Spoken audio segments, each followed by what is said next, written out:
Schmancy, schmancy.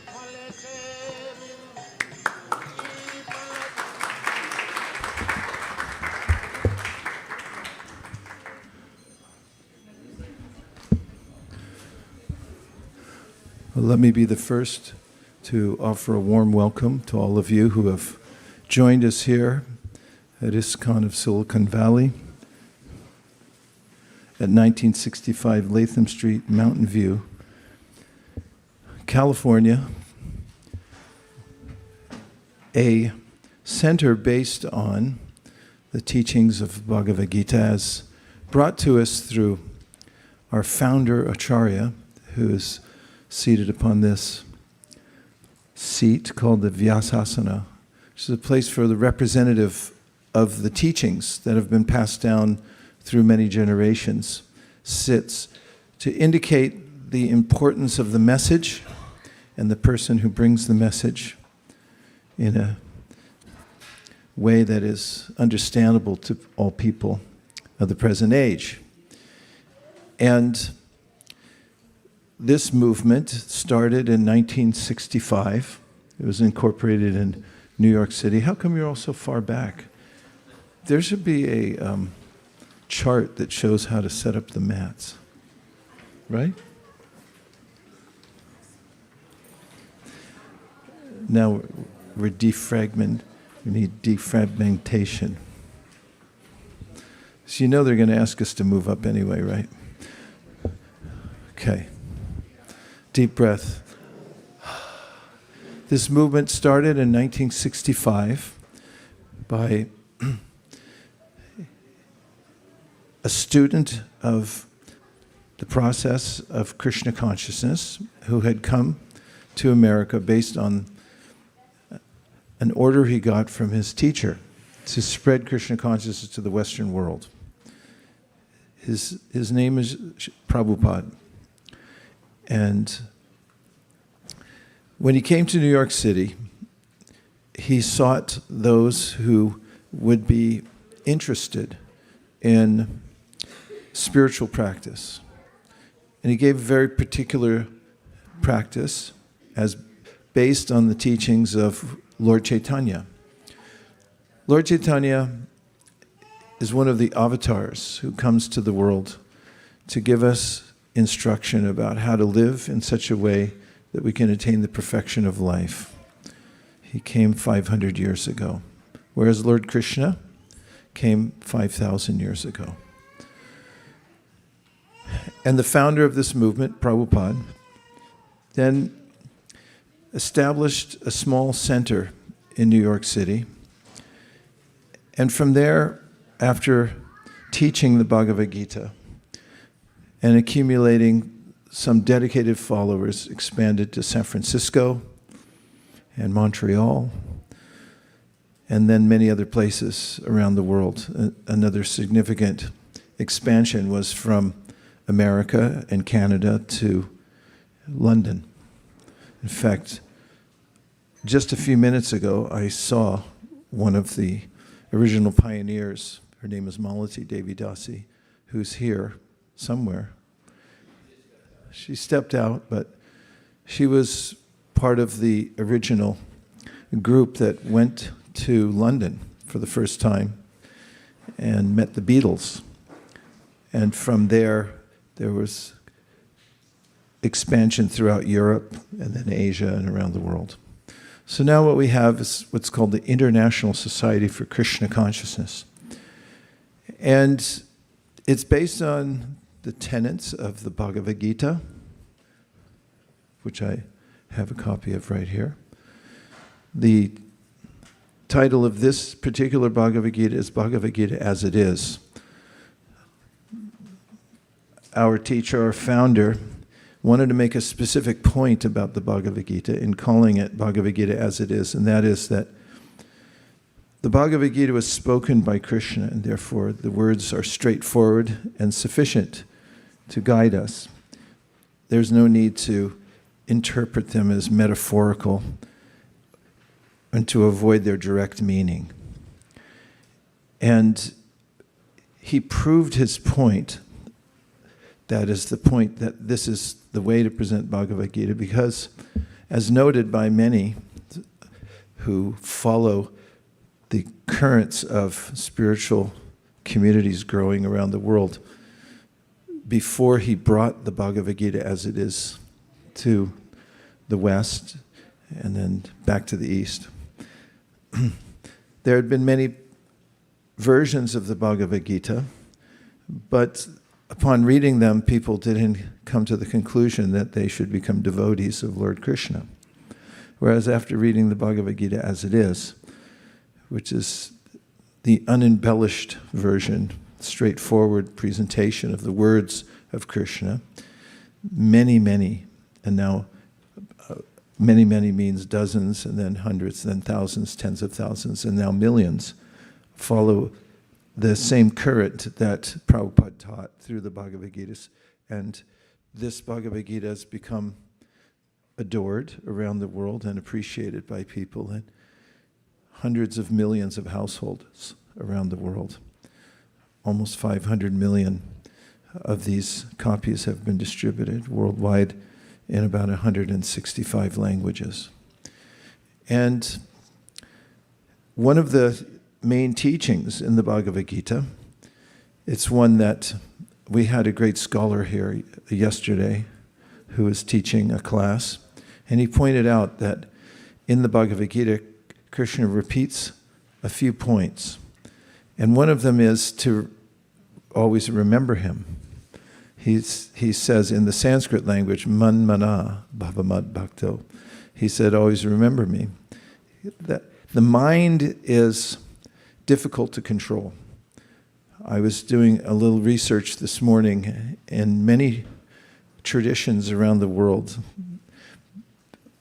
and what to speak of, not just spiritual traditions, but philosophical observations by teachers and thinkers universally talk about how the mind is difficult to control. And this is one of the tenets of the Bhagavad Gita. In the Bhagavad Gita, Krishna talks to his student Arjuna about how difficult it is to control the mind. It's also, that idea is expanded in other works like the Srimad Bhagavatam, which is kind of the postgraduate study of the Bhagavad Gita, in which says that we're under the control of the mind, and the mind induces us to work in various ways. And not only are we under the control of the mind in this life, but we have been for many lifetimes. And as the Bhagavad Gita expounds, we're forced to move in this world because of the power of our own minds. Therefore, yogis since time immemorial have been engaged in trying to bring the mind to stillness or to control the mind. The deep impressions that force us to work in certain ways or think in certain ways, biases that we have. It's a powerful force. So Krishna gives the advice in Bhagavad Gita about the best way to control the mind. When he says, man mana, think of me. Now one may say, well, that's okay, but I have to work. I have to think about my boss too. And I have to think about my clients, and I also have to think about code. Do any of you have to think about code? You don't just ask AI now and it does it all for you. Well, whatever we're doing, we have to think about putting a nail into a board and hammering it, make sure we don't hit our finger. We have many things to work on at the same time. So how is it that we can remember Krishna? Now, this instruction is one he repeats in the Bhagavad Gita. And also it's elaborated upon, or Krishna elaborates on it in the Bhagavad Gita and in the Srimad Bhagavatam. Many teachers elaborate on this principle, that when we're able to bring the mind to think of Krishna, then the mind becomes satisfied. Because, to give in shorthand, Krishna, the form of Krishna, and everything about him is the ultimate object of meditation. And when we're able to think of Krishna, then our mind naturally feels satisfied. If our minds dwell on other persons or ideas, then although we may be intrigued for some time, we'll also lose interest at a particular time, and also we won't feel fully satisfied. And so there are various ways in the Bhagavad Gita in which Krishna talks about how to think of him. One way, or here's 3 ways, he says in a verse in the Bhagavad Gita, Bhoktaram yagyatapasam sarvaloka maheshwaram suridam sarvabhutanam gyatva shantim richati. Here he's saying that if you think of me in these 3 ways, you'll feel peaceful. Shanti means peaceful. And first one is, think of me as the one who can accept whatever you give and then redistribute it in such a way that you'll feel satisfied.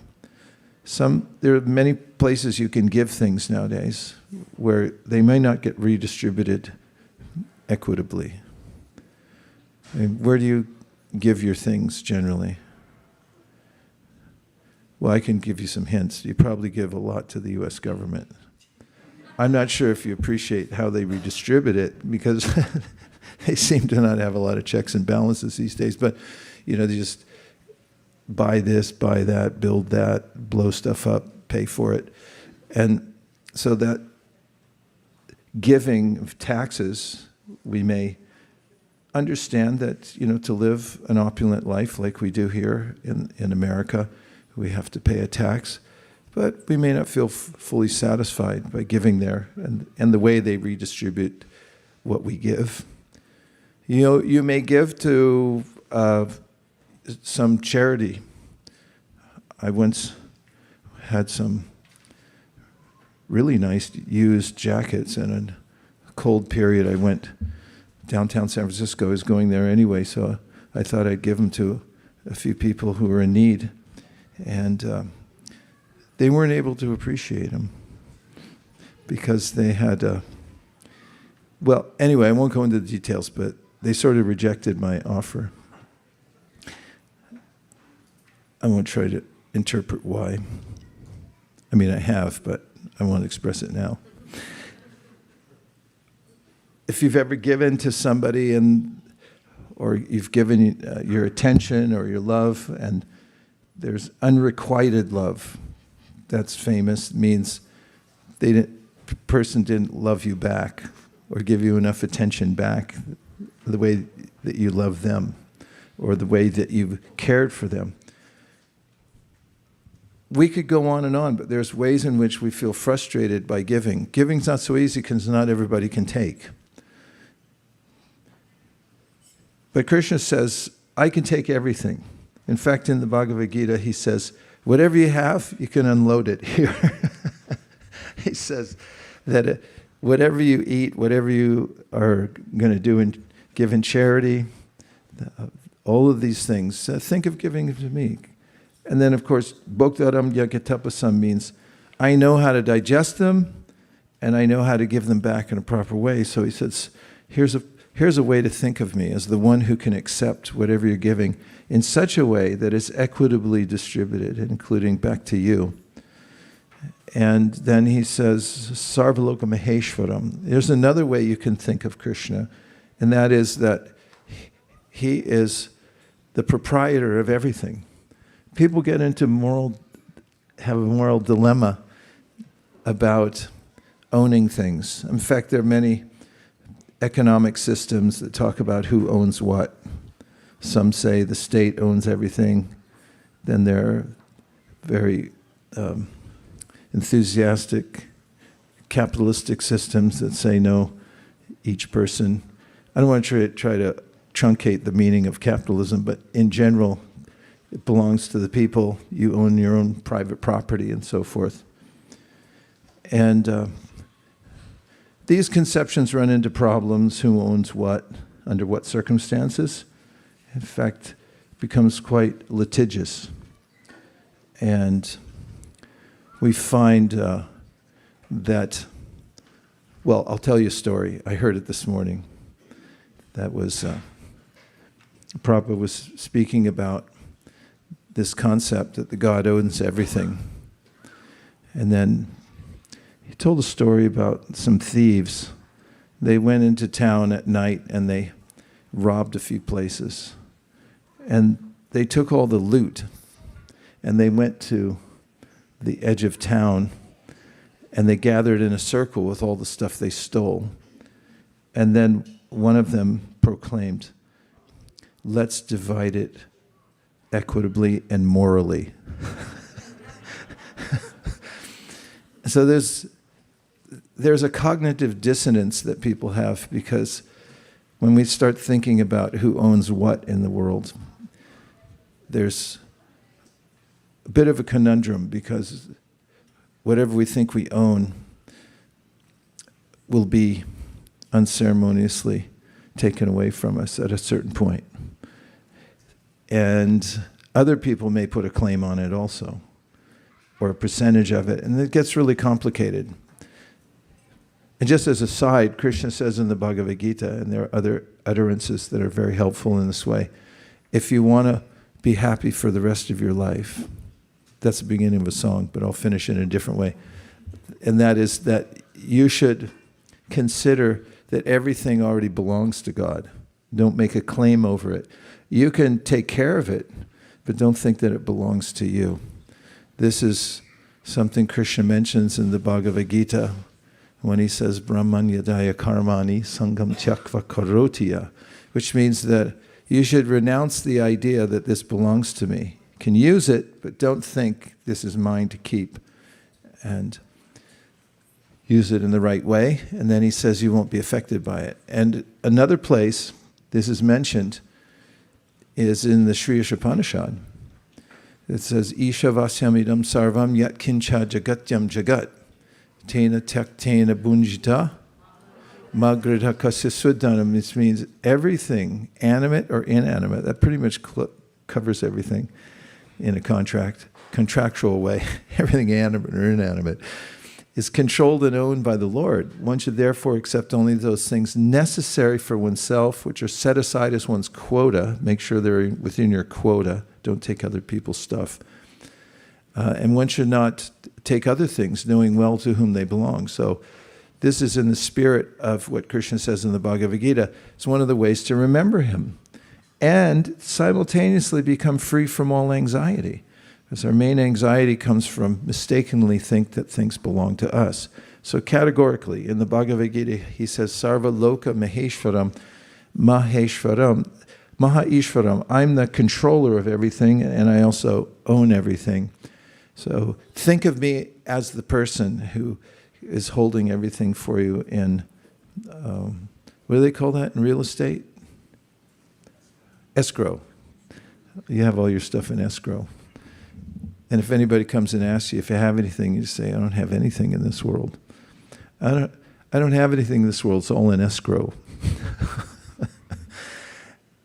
Or a conservatorship. That's another. It's under conservatorship because I don't know how to use it properly. So it's been put in a legal trust that somebody else controls.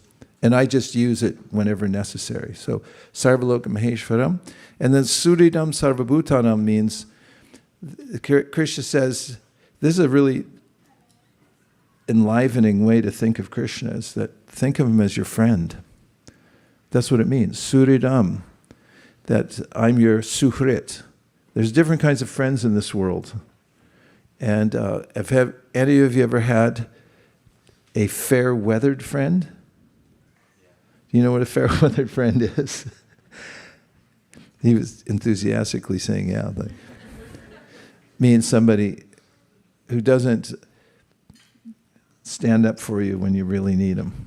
They're there when times are good. Rich people has that problem. Yeah, feel sorry if you're rich. We feel sorry for you. We can help you out with that too, by the way. Seriously, no, we're serious. That's one of the purposes of this movement, is to have the right place to put your wealth. Because when you have wealth, and we were just hearing this from Giridhari Prabhu. He's made, I shouldn't talk about somebody behind their back, but he's made billions of dollars in his life and sold many businesses. But he's always thinking of Krishna. And the reason is And he evangelizes for this. It's like he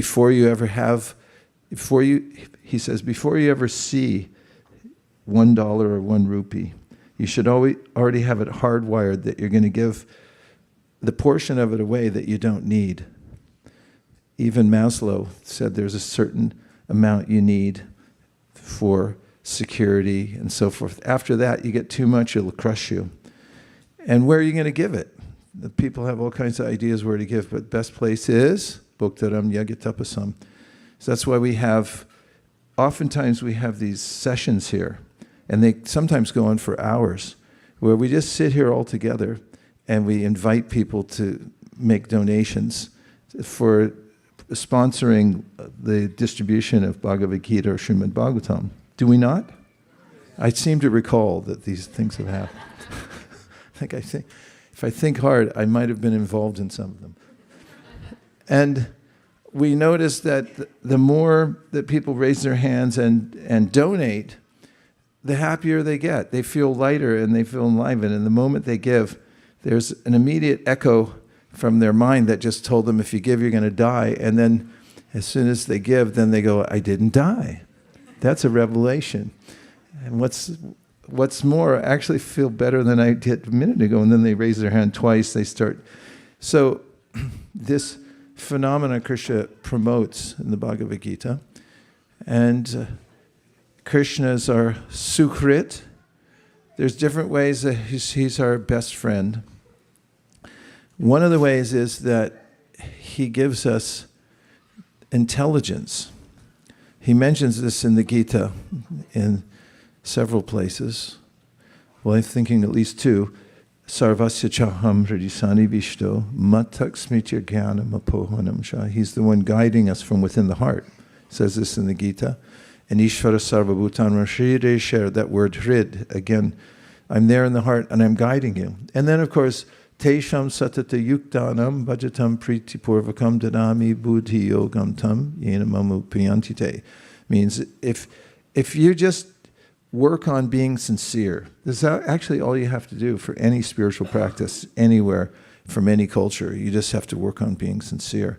And if you're sincere and you pray, then Krishna said, I'm your friend, I'm in your heart. I'll give you intelligence how you can make advancement. I'll even make serendipitous arrangements so you can meet the right people at the right time. That's always good, right? Have you ever had that happen? You think, I want to learn to play the cello, and then 2 days later you meet the topmost teacher of cellos, the cellist. So Krishna arranges all that, so he's the best friend. Now, still, these may sound slightly theoretical, but they do give relief, don't they? Just talking about them? Say yes. Make me feel better. And however, it's not a but, it's a however. But erases everything you just said. I don't know if however has the strength to do that. And in addition, what's more, there's a simplified approach, which is prayer.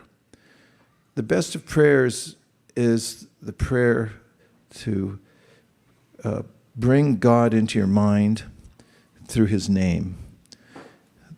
This is universal. There are various ways that people think about this. Human beings are naturally drawn to prayer. You might notice that if you cross a high school playground during the break, and you will notice there are groups of kids standing there, and when you pass by and listen in a little bit, you'll hear them saying, "Oh my God, oh my God, oh my God." And it's just quite natural, and it's in any language, that people, when they see something that is awe-inspiring, they'll say, "Oh God, oh my God." Or when some disaster comes, they'll say, "Oh my God." When Oppenheimer, was that his name? The Manhattan Project? They did the first test of the nuclear weapon, and he quoted from Bhagavad Gita. And basically, it's just our first reaction. It's visceral. It comes right from the heart. It's quite natural that we think, "Oh God." And it's in any language, in any culture. So this is a natural inclination that everyone has, because we're part of God. We're always under His purview and under His protection. But oftentimes, most of the time, we think we're independent until there's something that urges us to move forward to take shelter. And so,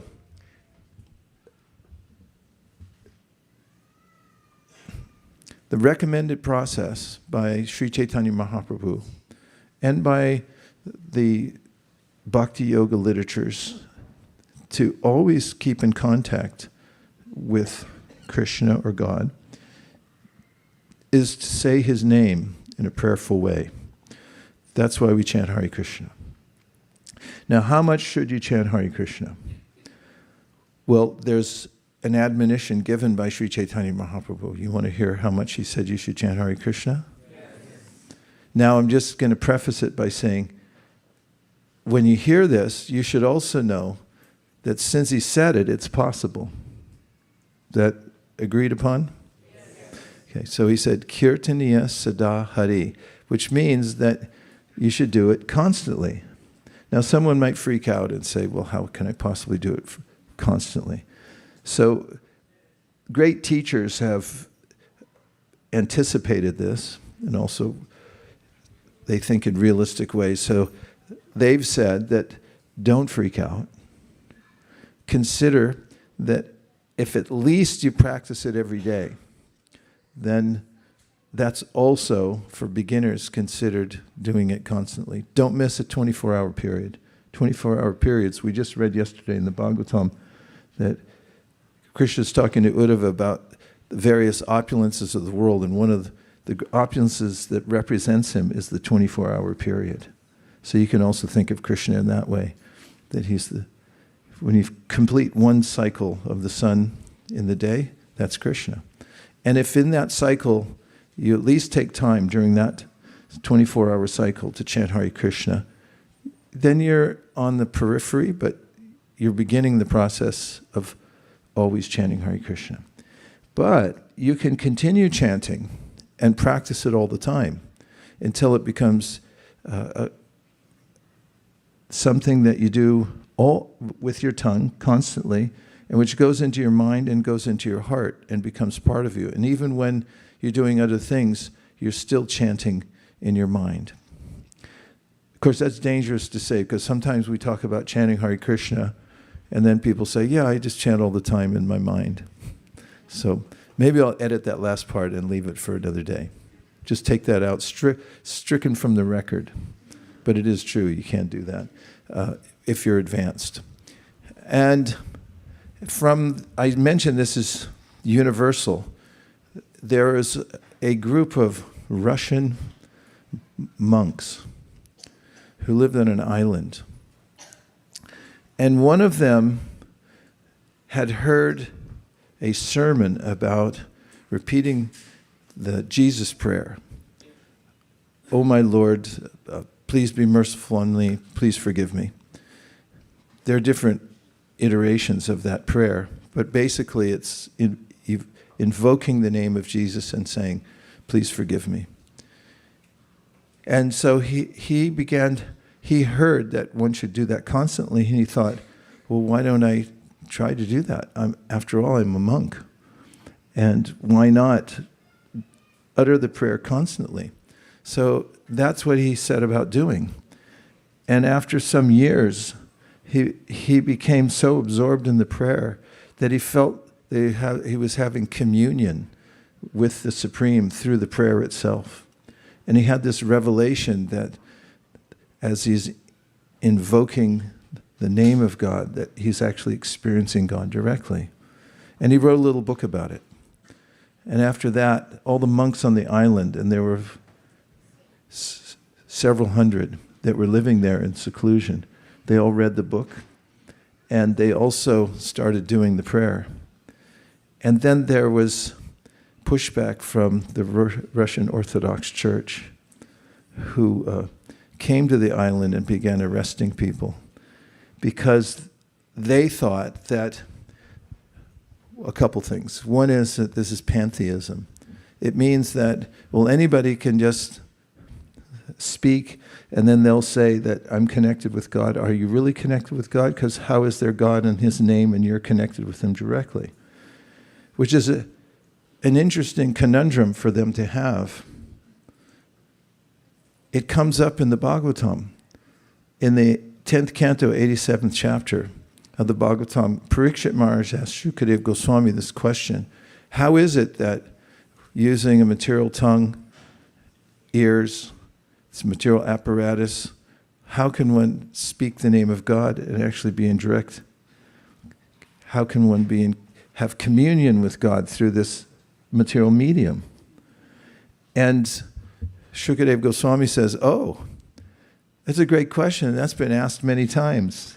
And he remembers at least 2 times in ancient history that famous sages have asked the same question.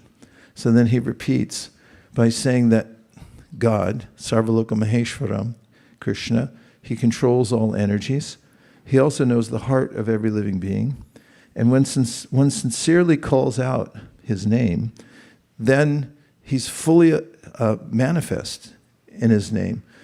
And despite the fact that it's being pronounced by a material tongue, it's mostly made of water, still, because he controls all the energies, he can avail himself to anyone in that form. And he's made himself, very specifically, he's made himself available through his name.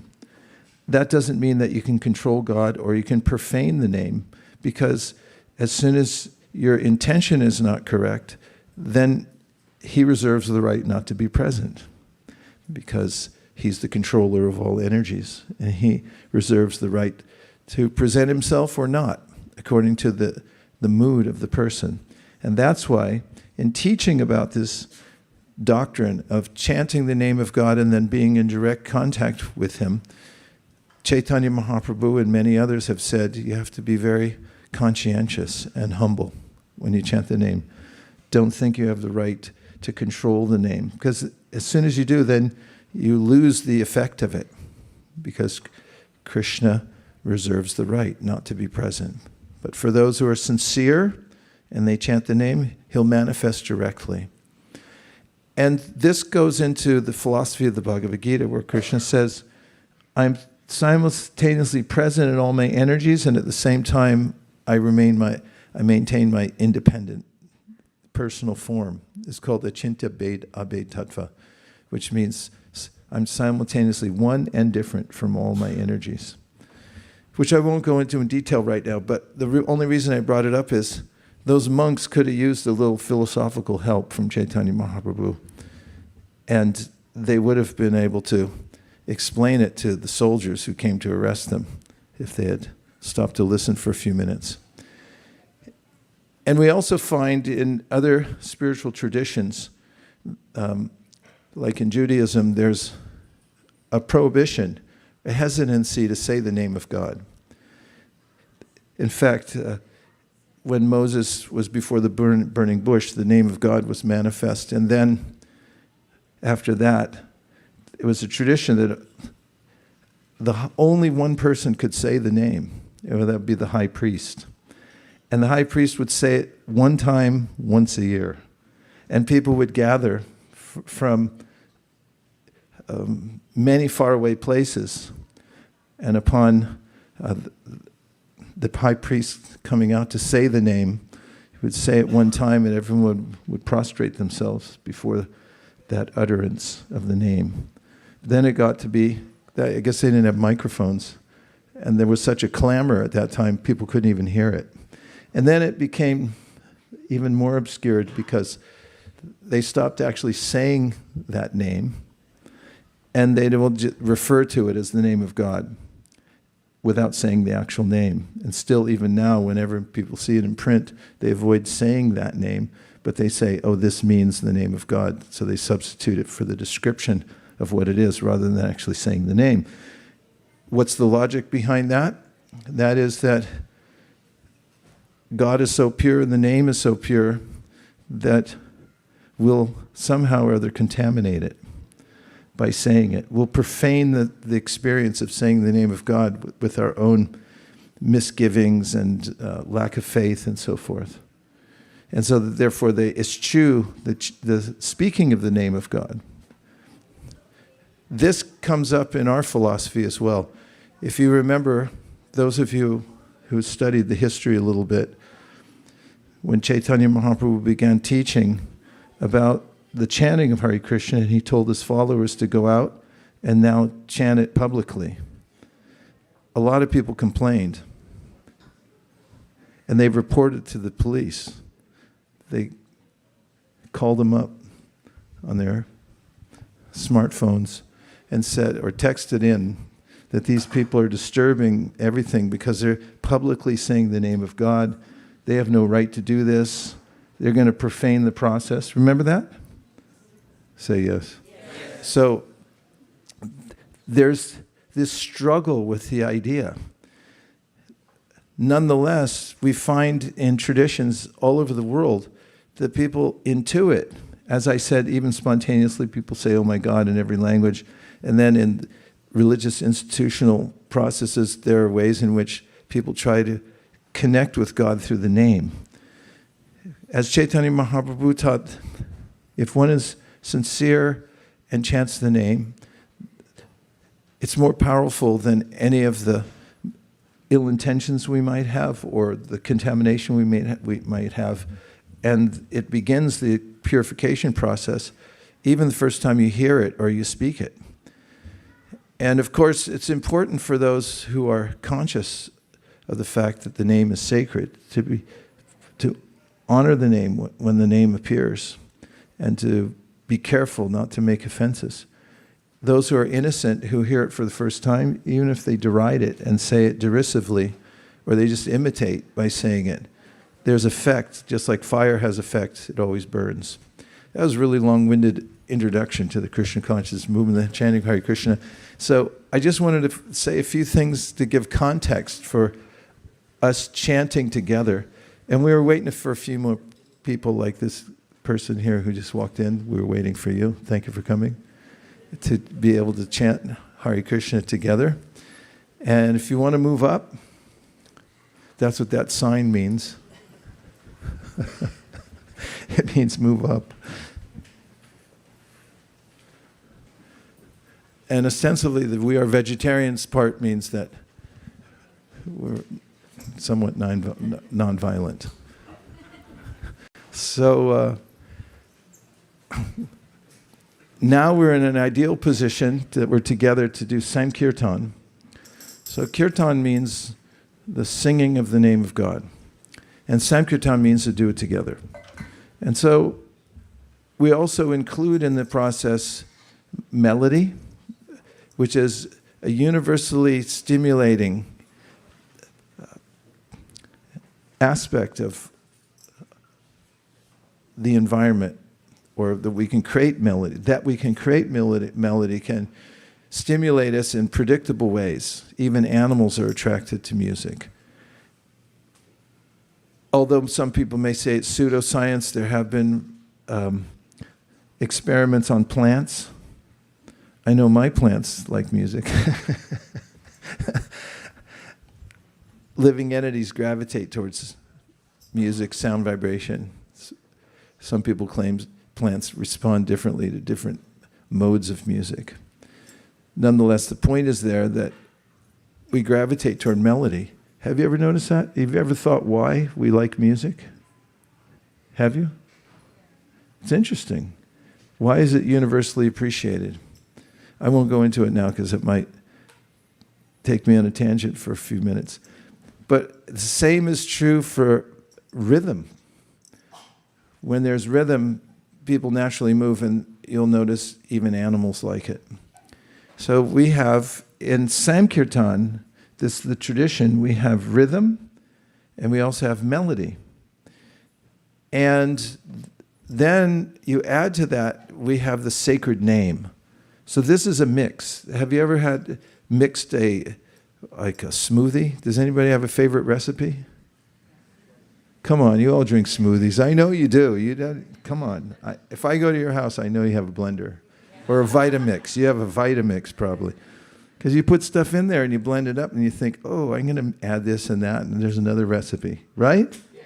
Okay, just be straightforward with me. You can admit it.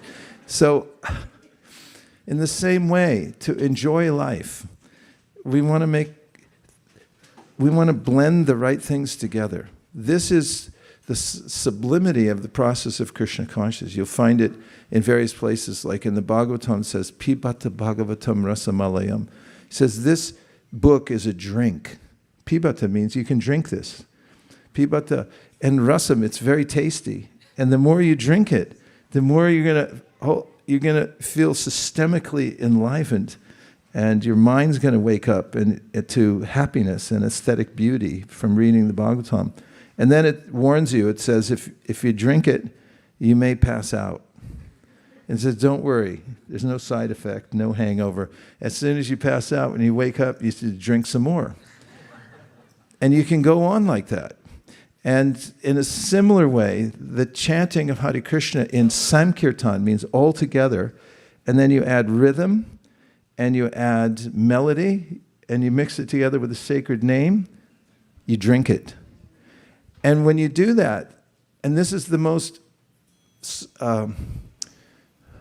helpful instruction, that's the main process of Bhakti Yoga. In fact, Chaitanya Mahaprabhu, who brought this teaching to the world, said, that's the only process. And he emphasized it over and over again.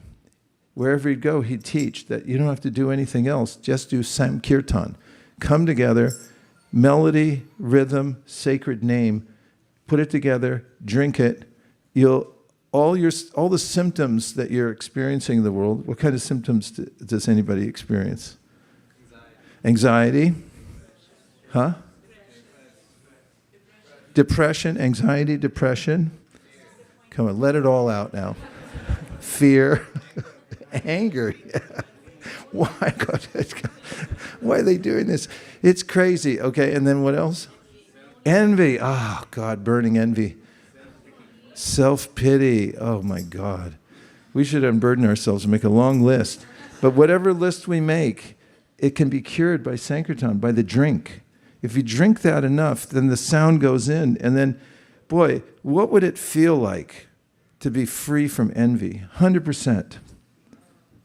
I asked my wife that the other day. I said, what would it feel like? She said, you'd be in the spiritual world. And so what if you drink this so much? You can find somebody who has a drinking problem with, they're drinking too much Bhagavatam. They're drinking too much of the Sankirtan. And it's like, what happened to you? How come you don't want to criticize anybody anymore? Nindadi shunya hridamipsita sangalabhya. If you find somebody who's become drunk on the Sankirtan, and then they have this symptom, it's called nindadi shunya. It's like, they don't want to join in gossip anymore. It's like, come on, Dilip, we always do this. And Dilip's like, no thanks. I think I took too much Sankirtan. I can't do it anymore. Nindadi shunya, my heart, I don't want to criticize others anymore. And so all the symptoms start to go down taking the medicine. And so Chaitanya Mahaprabhu says, keep doing it. And then take it out and give it to other people. And you'll find that when you take it out into public, if people are in anxiety, they were on the 101 freeway, somebody cut in front of them, they're still angry about that. And hopefully they didn't get into a fight on the way. And then if they hear the chanting Hare Krishna, they start thinking, wow, there's a different level of energy that I can connect to, where all these things will be assuaged in my heart that are causing me pain. So we're going to do an experiment right now. That's why we're waiting for everyone to get in here, and then we close the doors. You can't get out. It's a chant together. What do you think? Yes. I need unanimous vote. Yes. All right. So now we're going to try it. And the way we start is, this was passed down to us, a very smart way to start, by honoring those who gave it to us. So first we say this series of prayers to Prabhupada, because he's the one who brought it. I mean, anybody could have brought it, but they didn't. He single-handedly brought it over to America, and then it spread all over the world thanks to Malati back there. There she is, if you want to have a look.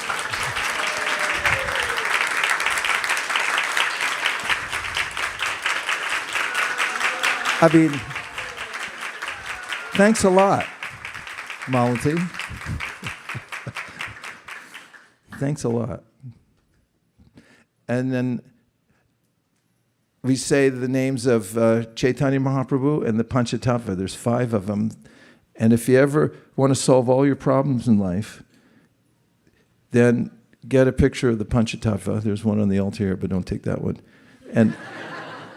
And you keep it with you wherever you go. I have this rule. Whenever I have a meeting, I always take out Panchatattva and put them there, because meetings, they burn your brain. But when Panchatattva's there, then they remove all obstacles to everything in your life. And if you remember Lord Chaitanya, then difficult things become. And if you forget him, then everything easy becomes. So before we chant Hare Krishna, we worship Prabhupada, then we worship Chaitanya Mahaprabhu and his followers, and then we chant Hare Krishna, and it opens the gate so we can go in very deeply. So why don't we try it? What do you think? For that, I require 1 drink of water. That's all I ask. Here we go.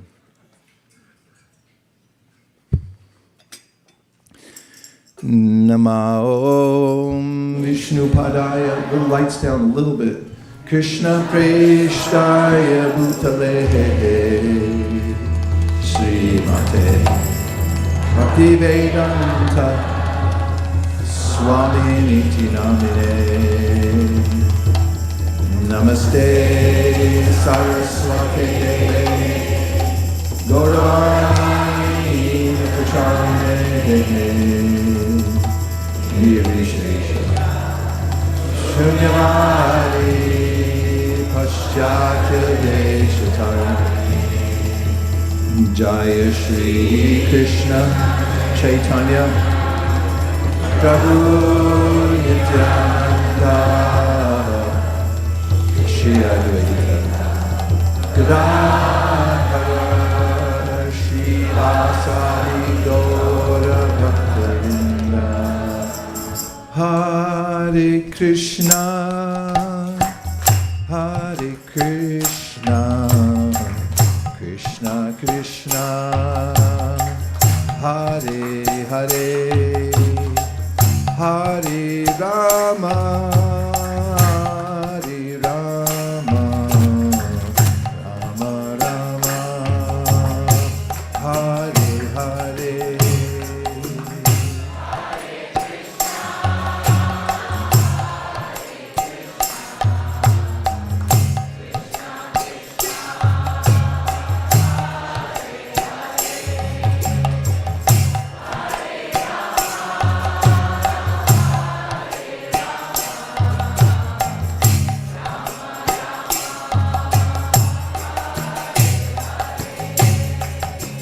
Hare Krishna,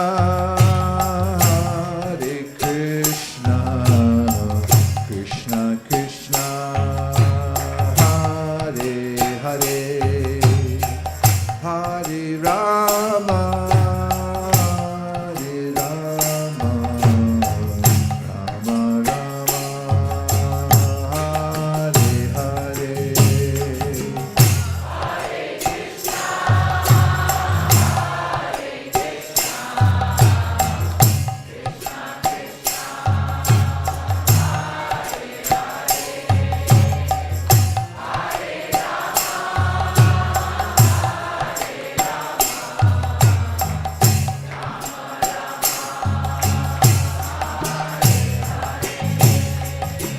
Hare Krishna,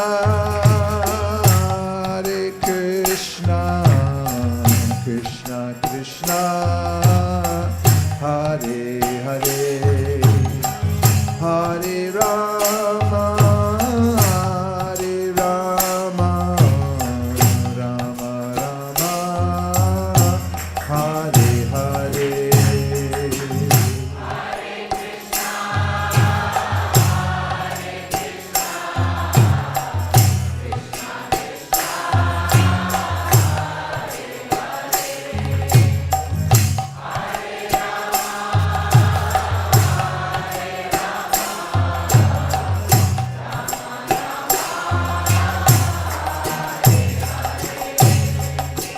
Hare Krishna, Hare Krishna, Krishna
Hare Krishna, Hare Krishna, Krishna Krishna, Hare Hare, Hare Rama, Hare Rama, Rama Rama, Hare Hare.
Nitai Gaura Hari Bol, Hari Bol, Hari Bol, Nitai Gaura Hari Bol.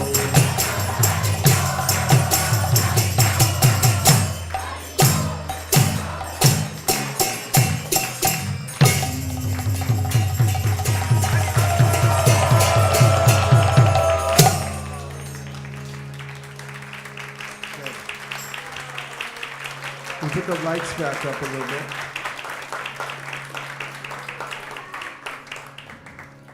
Now, we have built up a little energy here. So what we'd like to do is take it out to Silicon Valley. We're located here not because it's inexpensive. We're located here because we have a dream that is to bring Silicon Valley into the state of pure Krishna consciousness. So it's prevalent all over the valley and beyond, all the outstretched areas of the Bay Area up to Santa Rosa, Sacramento, Fresno, home of the Bulldogs, Merced, trying to think of things. Oh, Fairfax. Say Haribol for Fairfax. We want Fremont. Cupertino, or some of you say Cupertino, I don't know why, but it's like you get a coupon there or something. Millbrae, Burlingame, San Mateo, San Ramon, Menlo Park, Atherton, Palo Alto, Hillsborough, Fieldstore for the rich people. Yeah, we got to feel compassion for the rich people. All over the Bay Area, we want door-to-door. We want public chanting of Hare Krishna. We want conversations going on in the universities. We want to have enclaves everywhere in the Bay Area where people feel comfortable to come to their environment, where they can come hear from the commonsensical wisdom literatures like Bhagavad Gita, which is non-challenging in a sense, it's non-fanatical. People are tired of that. They're tired of sectarianism. They can hear from the Sri Upanishad and feel that, yes, this is meant to treat all living beings with respect. Who talks about that nowadays? People need a little relief, and we have to give it to them. So the reason we come together in this, we've measured the size of this room, and we want to keep it small because we see it as a pressure cooker. You know how when you make rice and you put it in a pressure cooker? Say yes. Yes. And then, it's small, but it builds up pressure. It cooks it more. And then we take the energy that we get there and we take it out to the whole Bay Area. And we want to distribute it one person at a time. One heart-to-heart exchange with one person at a time. And so it's not how many people we seat here that matters, it's how many we send out. And so we're engaged right now. We have a set number of days. We're working towards September 26th. Is a day when we're all going to come together from all over the Bay Area, everybody, from all the towns I just mentioned. And we're going to have a Harinam Kirtan like this. And we're going to dance in ecstasy together. And we want to bring about 10 times the people that we have now. So we have a plan, and we'd like to know if you'd like to be part of the plan. Yes. Okay. So the plan is that you can sign up to influence at least one person between now and September 26th to be part of this massive campaign we have to spread the spiritual sound vibration all over the Bay Area. And so according to the law of mathematics, if we increase by even small multiples, we'll be able to cover the whole Bay Area. So if all of you here can sign up to say, at least influence one more person to participate in the Sankirtan movement in a couple of different ways. One is to dance in ecstasy. Another one is to take a full set of Srimad Bhagavatams. Yesterday, we went out to a few places around the Bay Area, and we couldn't keep enough Srimad Bhagavatams sets in stock because people were coming over and they were hoarding. They were taking them away, the boxes, and we kept ordering more and trying to satisfy the appetite of the people of Silicon Valley, but it was insatiable. And we ended up very tired and thirsty at the end of the day. We had a sarsaparilla, felt better, and we're back today, ready to go. So we're going to offer you an opportunity. We're going to give you a little chit. When's the last time you got a chit? At the train station in India, maybe. They give you a chit. The little chit, and on it, you can write how many people you can influence between now and September 26th. We have a goal to influence at least 3,000 people.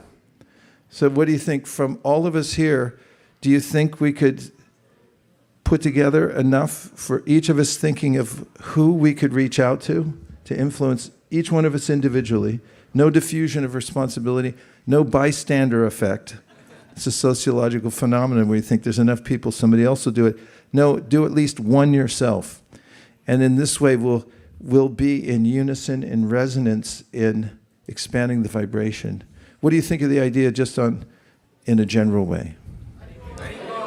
So you don't like it? So you kind of like it? All right then. All right, so what we're going to do was Malini, would you organize this, please? We're going to give you an 8-minute window of opportunity. Between now and 8 minutes, I want you to, go ahead. Malini, tell it what you want us to do. Hare Krishna. This QR code that you see on the screen, you can point to the QR code, and this QR code will take you to a website for you to sign up to whatever His Grace Vaisesika Prabhu has just mentioned. So you sign up for yourself, and you sign up to influence at least one person, and there's a pledge there you can put in. And this is just for trying. So we will provide you all the resources, but mine keeps focusing on Vijay. It won't go to the QR code, it just goes to Vijay. I don't know what that means.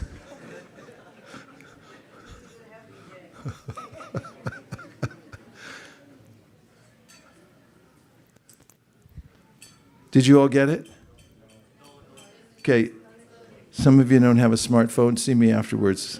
So you can use the Wi-Fi connection. There is a guest Wi-Fi at ISV Wi-Fi which is available. Vaisesika Prabhu, they can use, right? Yes. If the phone, the internet is not working, you can use a guest Wi-Fi. Huh? Guest Wi-Fi is asking for a password. Okay. Prabhu will find and give it. I think it's Wi-Fi, Prabhu. QR code. Did it do it? Nothing there. Or you can take... Sorry? Yeah. Okay. So at least you can take a picture of it, and Vaisesika Prabhu can give us the Wi-Fi password, and then you can... Just use paper and pen. I think they could... What do you want to do? Do something active that's fun. Okay. You can actually... Is it working? Yeah. If you turn off the Wi-Fi, it's working, it seems. Oh. Okay, turn off your Wi-Fi. And then just use data. Is that the way you say it? Okay, Wi-Fi's off. Let's see if it works. Now we're going to point it at Vijay. ISV.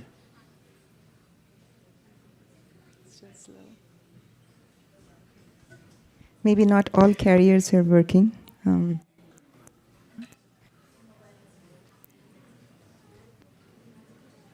need a new data service.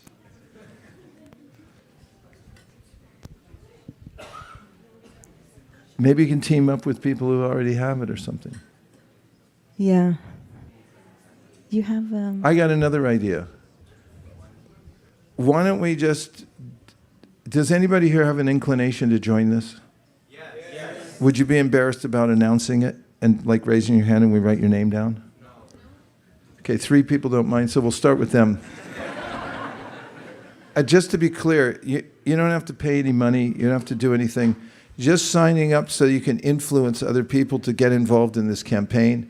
In the process, money may be exchanged, but it's an insignificant amount. It's like nothing. So then we're just trying to get everybody on the program so that we're all working together, because we want 3,000 people to do a tiny little bit, like a bumblebee. Just takes a little bit from each flower. Can we do it like this? Okay, so we're going to put up a spreadsheet, and we're going to write your name on it. Okay, you start. Who wants to influence themselves and somebody else? And just say how many people. So you raise your hand. Jonathan is there. And then you put up your fingers how many people you're signing up to influence. Jonathan? That's... 3. No, it's 8. 8. Okay. We got to do this fast because we're doing it individually. Who's next? Raise your hand. Okay, yes? 1. Put it down. Okay, use the mic and announce who's doing. Okay, who else was next? Yes.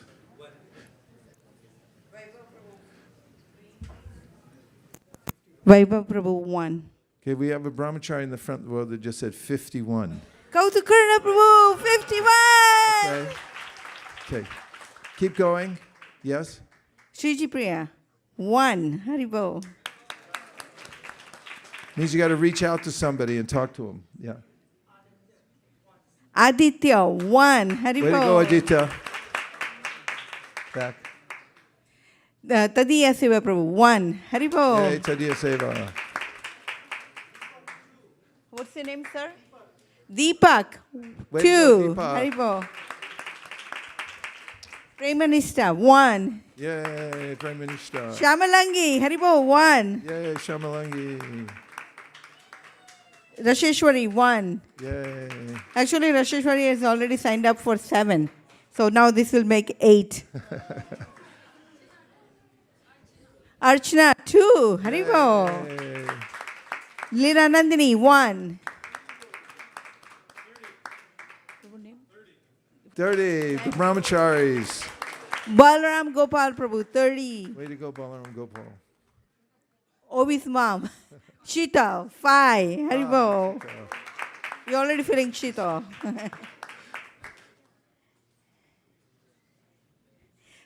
Vrinda Sevika, 10. 10. Haribo. Sandeep, 1. Haribo. Teju. Teju, 1. Way to go, Haribo. Teju.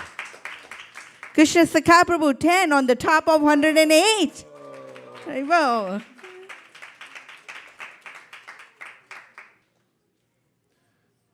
You can also text 408-515-5292.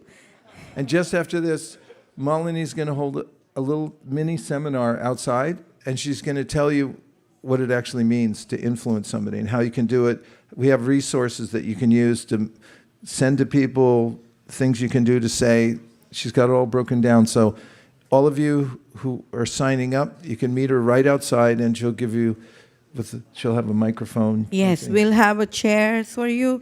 We'll have a tent. Cold and drink. You can sit down and just have a nice time. And if you're really interested, fired up, we'll bring you prasadam as well. Oh, definitely. Anybody who does it, they should bring Yes, it on. yes. Okay, Pyare Charan Prabhu, 2. Hari Hari. Aditi, 5. Haribo. Achita Kumar Prabhu, 0 behind it? 5. 5. Haribo. Nilakshi, Kamalakshi, 1. Haribo. Vijay Prabhu. Vijay Prabhu, 2. Haribo.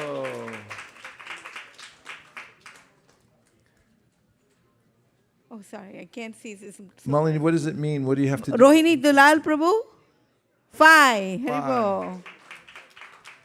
What does it mean? How do you influence somebody? So you can actually, there are a couple of steps that you can follow on what to do. One is that first you do the first step, which you're already doing now, to pledge.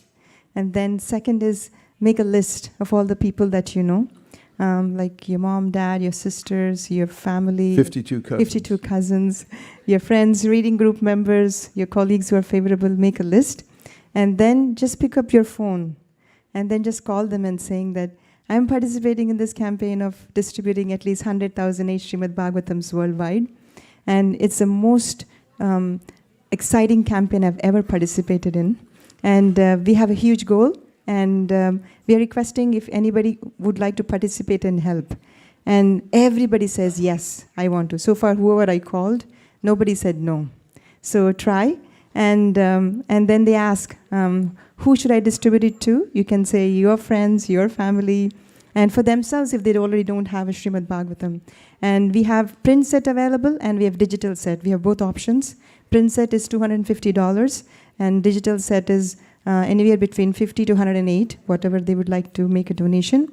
And that's it. You just let us know. We will send the set anywhere in North America, to India, to any place in the world. And you're done. Now, And Malini, when they reach out to influence people, can they also ask them if they would like to join and see if they have people they know in their tree that they can influence? Is that possible? Yes. You can also tell them that if they already got one, can they also sign up for this campaign? And is this better than Amway? It is definitely better, because Amway, you just get soap. Yes. Yesterday, His Grace Mukunda, not yesterday, on Friday, His Grace Mukunda Datta Prabhu was mentioning that whoever spread the glories of Vrindavan, outside of Vrindavan, he said that Chaitanya Mahaprabhu guarantees a place for them in Vrindavan. So, and he said that all the years of Sankirtan that he has done previously, and that is the reason why he actually has a place right now in Vrindavan. So it's very encouraging.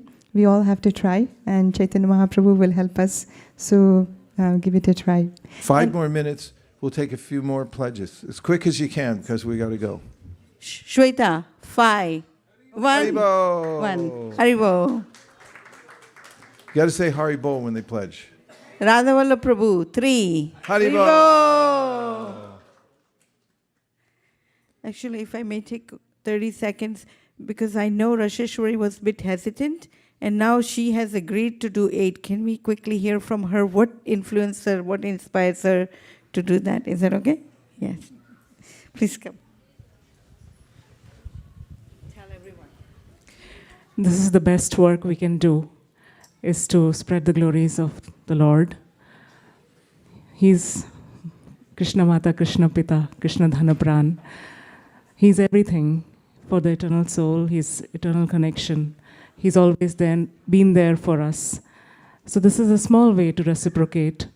I don't know how I'm going to do it, but I have the faith that with the instruction comes the empowerment. So I've been thinking about it, and I've been praying for it, and I'm hoping and I'm sure that I can smash the goal, but I don't know how I'll do it. Haribo! Prabhu, the guest Wi-Fi is now working. Should we try one last time? Guest Sorry Wi-Fi for the is now technical working. difficulties, but we will try one last time. It worked for me just now. Oh, worked for me too. Yes. The influence tree. Community portal. It's only 2 boxes to fill out.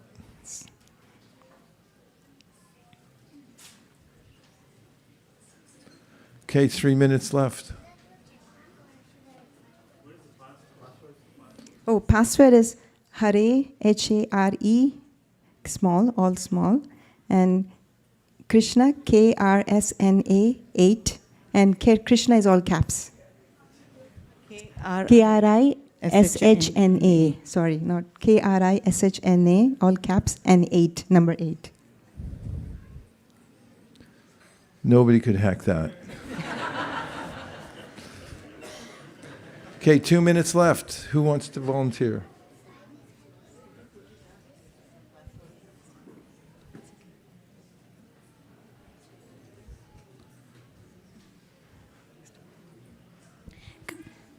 Krishna Dave 1. Haribo! Haribo.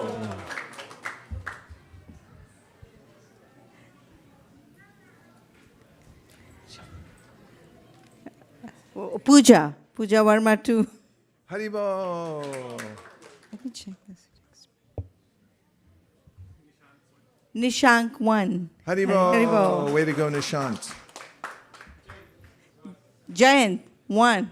Haribo, Jai. Haribo. If the Wi-Fi is working, you can also sign up while you're raising your hands.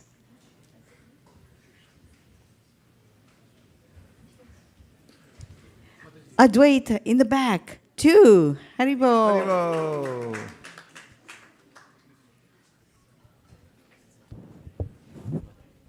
You know, for the last couple minutes, you could have everyone stand up, meet somebody, and talk about how many you're going to do. Mukharvinda Prabhu 11. Haribo! He can do actually 1100 also. The number of contacts that he has. We should have everyone stand up to get ready, and they can meet one another and talk about how they're going to do. Okay? Thank you very much, everyone. We have a few minutes to get ready for the Artik. So what I suggest is we're going to stand up, put away all the asanas, roll up the carpet, and then meet somebody and consult with them about how you want to participate in this and put it into your app. Because We just need 3,000 before we serve prasadam. Just kidding. We'll feed you anyway. Dear Srila Prabhupada, if you so desire, please empower us to mobilize at least 3,000 members of our greater community here at ISKCON of Silicon Valley to go out and offer Srimad Bhagavatam to people in Silicon Valley. Thank you for helping us build a spiritual army. And thank you. Please reward all the devotees who participate in this with your deepest mercy. Thank you very much for considering our request. Om Tat Sat. Everyone agrees with this prayer. Please say Hare Krishna. Vanja kalpataruscha kripa sindhave eva cha patitanam pavanebhyo vaishnavebhyo namo namaha. And also we'll have a table outside if you have any questions, or we can sign up there if you're not able to get the Wi-Fi here. Hare Krishna.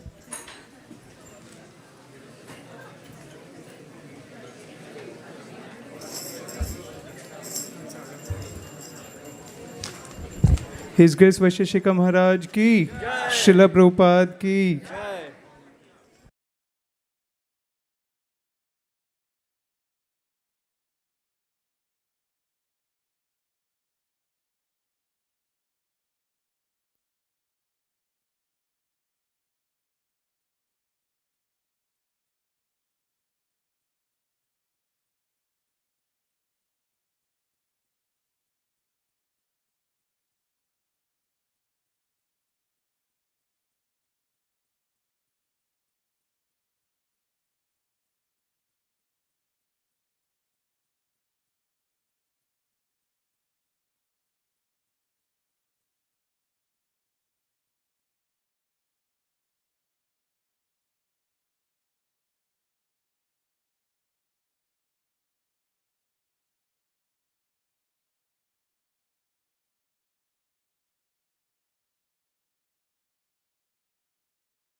Krishna Preshtaya Bhutale Sri Mate Bhaktivedanta Swami Niti Namine Namaste Saraswate Deve Gauravani Pracharine Nirvishesha Shunyavadi Paschatya Deshatarine Jaya Shri Krishna Chaitanya Prabhu Nityananda Sri Advaita Gadadhara Shivasadi Devinda Jaya Jaya Gaura Chander Hado Kiko Shobha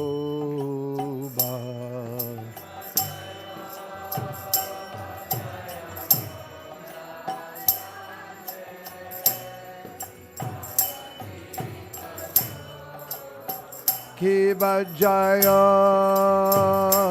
Jaya Gaura Chande Adotiko Shobha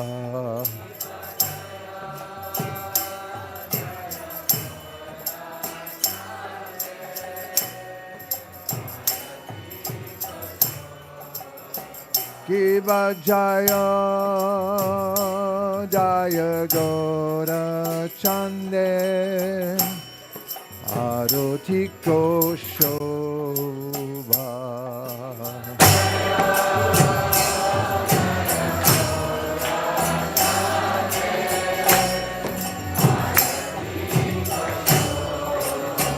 Shiva Jaya Jaya Gora Chande Arati Gosho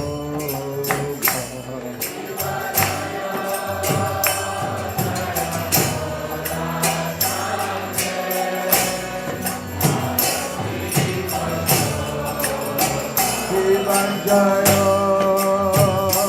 Jaya Gora Chande Arati Gosho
madhur, madhur, madhur.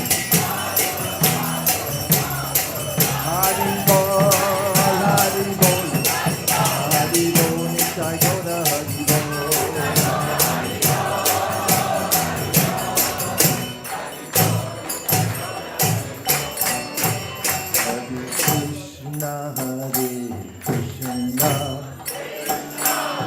Krishna Krishna, Hare Hare,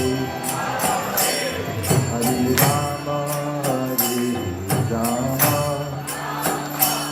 Rama Rama, Hare Hare.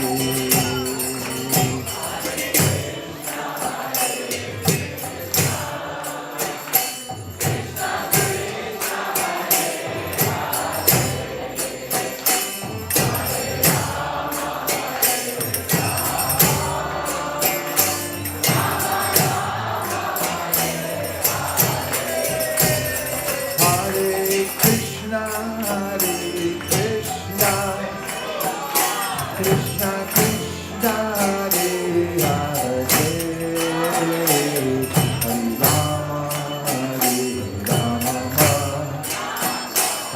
Rama Rama, Hare Hare.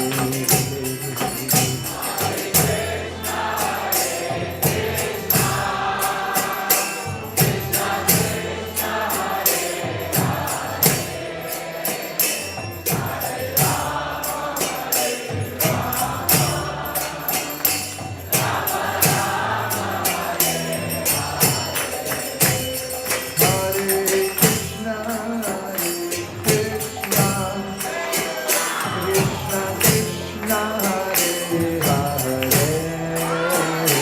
Hare Rama, Rama Rama, Hare Hare.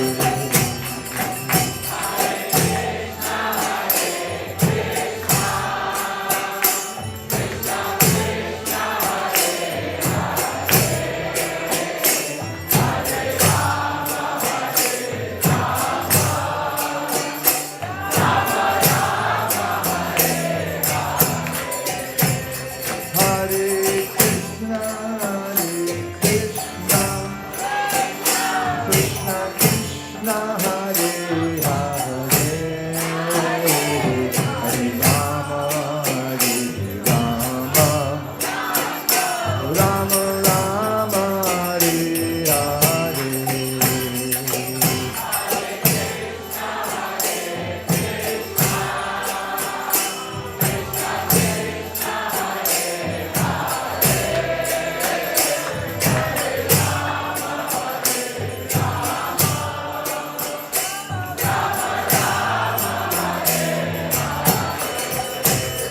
Hare Krishna, Hare Krishna, Krishna Krishna, Hare Hare, Hare Rama, Hare Rama, Rama Rama, Hare Hare.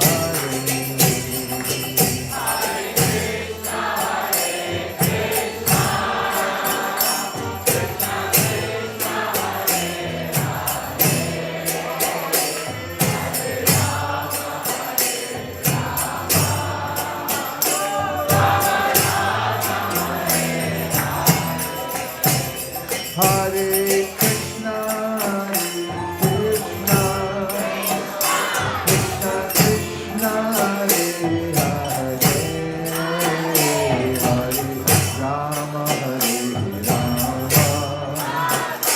Rama Rama, Hare Hare.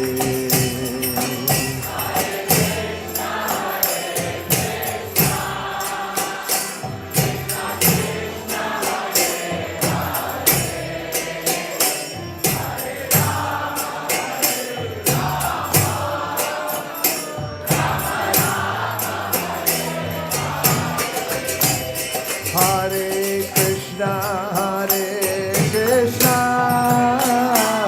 Krishna Krishna, Hare Hare, Hare Rama, Hare Rama, Rama Rama, Hare Hare.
Hare Krishna, Krishna Krishna, Hare Hare, Hare Rama,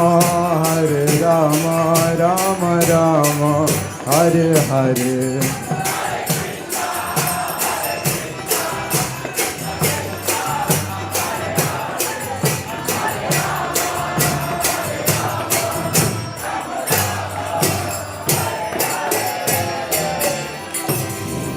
Jayam Vishnupad Paramahamsa Parivajkacharya Stottra Shata Shri Srimad Abhay Charanara Vinda Bhakti Vedanta Swami Srila Prabhupada Ki Jayam Vishnupad Paramahamsa Parivajkacharya Stottra Shata Shri Srila Bhakti Siddhanta Saraswati Thakur Goswami Maharaj Ki Namacharya Srila Haridas Thakur Ki Prem se kaho Shri Krishna Chaitanya Prabhu Nityananda Shri Advaita Gadadhar Shivasadi Gaura Bhakta Vrinda Ki Shri Shri Radha Krishna Gop Gopinath Shamakunda Radha Kunda Giri Govardhan Ki Shri Vrindavan Dham Ki Shri Mayapur Navadvip Dham Ki Purushottam Kshetra Jagannath Puri Dham Ki Tulsi Devi Bhakti Devi Ki Yamuna Devi Ganga Devi Ki Samaveda Gaura Bhakta Vrinda Ki.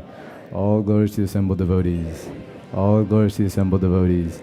All glories to the assembled devotees. All glories to Shri Shri Guru and Gauranga. Nitai Gaur Premanande.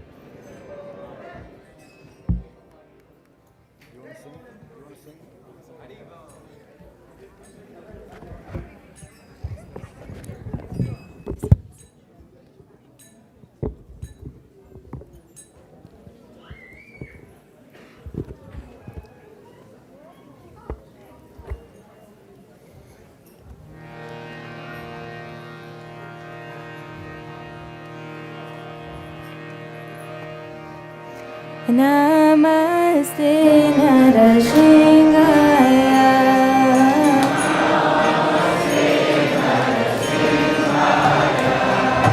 Namaste Narashingaya.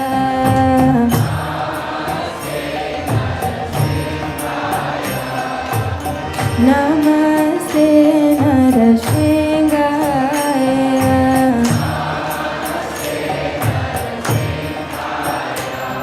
Praladalai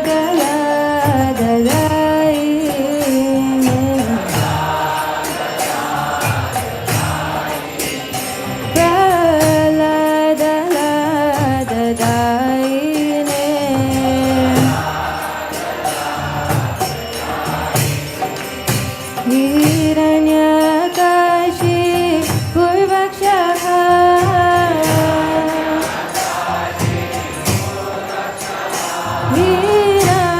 हिरण्यकाशी पूर्वक्षः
Jaya Prahlad Maharaj, Jaya Prahlad Maharaj, Prahlad Maharaj, Jaya Prahlad Maharaj.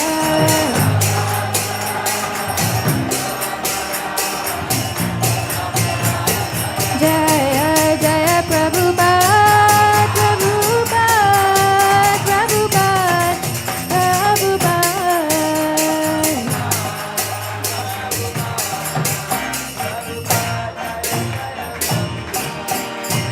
Bhakti Vignash Nrsimhadev Bhagavan ki, Prahlad Maharaj ki, Srila Prabhupada ki, Nitai Gaur Premanande, Hari Bol.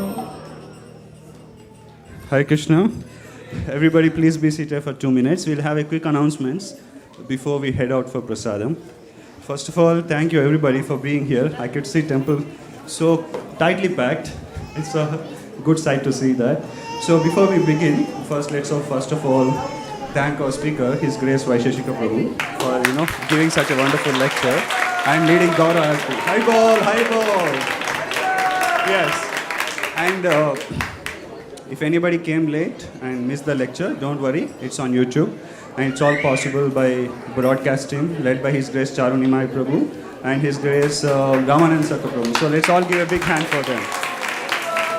Hi ball. Yes.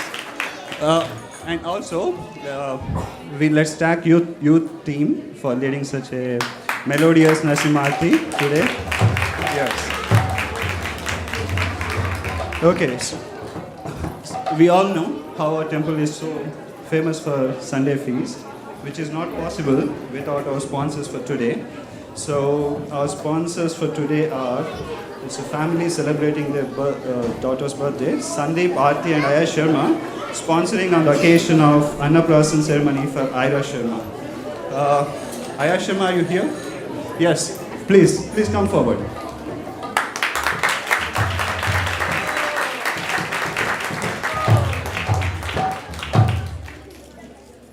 Okay, let me come there. Here, thank you so much. Hare Krishna. Do you want to say anything on this auspicious ceremony day? Yes. Thank you, Prabhuji. We just seek all of your blessings for our daughter, Ira. It's her Annaprasna today. So may God bless her and seeking all of your blessings also. Thank you. Haribol, Aya Sharma. Thank you so much. Yeah. So before we proceed, we actually have a request from His Grace Sri Gopal Prabhu. So he's requesting prayers for his maternal uncle Sri Anil More. He left his body, so we are requesting prayers to Lord Narasimhadev. If he so pleases, please kindly show his mercy and protection on the soul. So let's all chant one round of Hare Krishna. Hare Krishna, Krishna Krishna, Hare Hare, Hare Rama, Rama Rama, Hare Hare. So, is Tejas and Bhagavad Pran in the audience? Yeah. So we have just a quick announcement from them about the weekly Harinam. So we'll hear from them.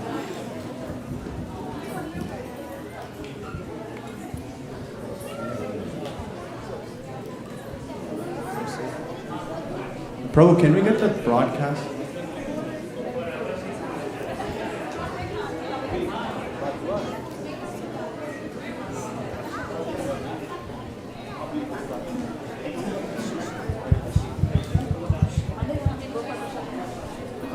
Yeah, Hare Krishna, everyone. So, we're the Kirtan Oasis team, and we wanted everyone here to mark your calendars. From September 25th to 27th, we're doing a Harinam Utsav, where we're going out every day and doing Harinam to give it out on the streets. So we want everyone here to come and help us out in this mission. And in order to do so, we're raising some funds, and we have some shirts that we're selling. So you can see all of us are wearing. We also have another color in green, in olive green. Unfortunately, none of us are wearing that right now, but is someone in the audience maybe wearing it? No, okay. Well, if you guys do want to help us out and definitely want one of these shirts, please reach out to me or Bhagavad Pran and we can give it to you today. Oh yeah, and we have the shirts with us today, so. Okay, Hare Krishna everyone. Yes, and also we have a small announcement from Hansapriya Mataji. Hansapriya Mataji, are you here? Okay, yeah, she'll come in meanwhile. So let's first announce our cooks for today before we sing our prasadam prayers. Cooks, yeah, you're gonna announce?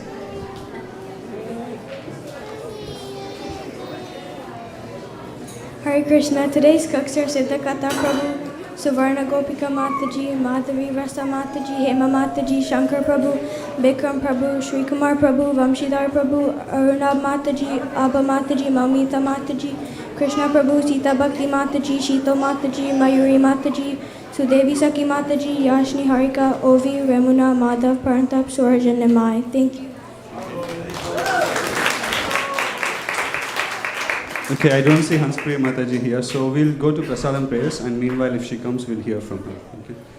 So who's doing the prasadam prayers? Okay, yeah, please start. Sharira Vidya Jaya Jorendriya Tarika Jive Tere Vishaya Sagare Dharmande Jivaya Lobhama Sudurmati Takhe Jitaka Tina Samsare Krishna Baradoyamay Kori Bhare Jivaja Swaprasadana Dilobhar Sayanamrita Radha Krishna Gunaga Premeda Koshri Chaitanya Nida Mahaprasade Govinde Nama Brahmane Vaishnave Svalpa Punyavatam Rajan Vishwasane Vajayate Prasade Sarva Dukhanam Nanirasya Pajayate Prasana Cheta Suryasu Buddhi Parya Vatisha Vaya Prabhuta Shagana Vasalankara Charchika Krishna Bodhi Nasa Stava Mayam Jayame Shishkam Parushitam Bhapi Nityam Vadura Deshata Prapti Matrena Bhaktavyam Natakala Vicharana Nadesha Niyamastata Nakala Niyamastata Praptamanam Shuster Bhaktavyam Bhagavad Shima Prasadam Ki. Please come take Prasadam. Hare Krishna. 2 more minutes and then you can have plenty of prasadam for everyone. We would like to announce very important things. Actually, I'm waiting for someone, so meanwhile they come. I wanted to let you know that Bhagavad Seva project is starting. Actually, they have started, but they were in summer break. They're starting the school again, so back to school for the year 26 to 27 for 0 to 17. So if you have kids, then you would like them to learn a lot of things from Bhagavad Gita, Srimad Bhagavatams, the stories of the Vedic literature, memorizing shlokas. So there is a table outside and teachers outside, so they can tell you and give you more information about it. So please, everyone, enroll your kids into the school, and I can assure you could enjoy your class peacefully. And then next, we also have, if you cannot come every Saturday, we also have an online school. And online school, they also teaching a lot of things, arts, mathematics. And so there is also a table outside for that as well. So you can please, if you have kids, do stop by at the teacher's table there, and you will get to know a lot more things. And one very important announcement, that we are very sorry to see Sindhu Kanya and Vamshi Gopal and Girija leaving us for a little bit. I think they're moving to India in Vrindavan. So we will definitely miss them. Sindhu Kanya actually moved here. She worked at NASA. And Vamshi Gopal, they got married also a few years back. And apparently Sindhu, she moved from San Diego. And she started serving at the temple. So today one of the prasadam that you're going to have is also cooked by Sindhu Kanya. And her muffins are world famous. So we'll definitely miss her muffins. So we'll have to go all the way to Vrindavan to honor that. So let's hear from Sindhu. Hare Krishna, everyone. This definitely doesn't feel like a goodbye because we'll keep visiting almost, more than once a year. We have our business here and we have our family here. So it's definitely not a forever goodbye, but I pray that all of you visit Vrindavan and come visit us. And this is our journey to deepen our spiritual lives and grow our connection with Krishna and Radharani. And this is why we're taking such a big step. So we're seeking all of your blessings and prayers that the journey becomes successful. And thank you so much for this whole community, for being my family. I left my home 10 years ago after I graduated college to be here. And this immediately felt like home to me. And now I'm seeking your blessings to go to the eternal home, which is Vrindavan. So thank you so much. You will definitely miss you, Sindhu and Vamshi Gopal Prabhu and Girija. And we will hold her to promise that she comes with us quite a couple times a year. Hare Krishna.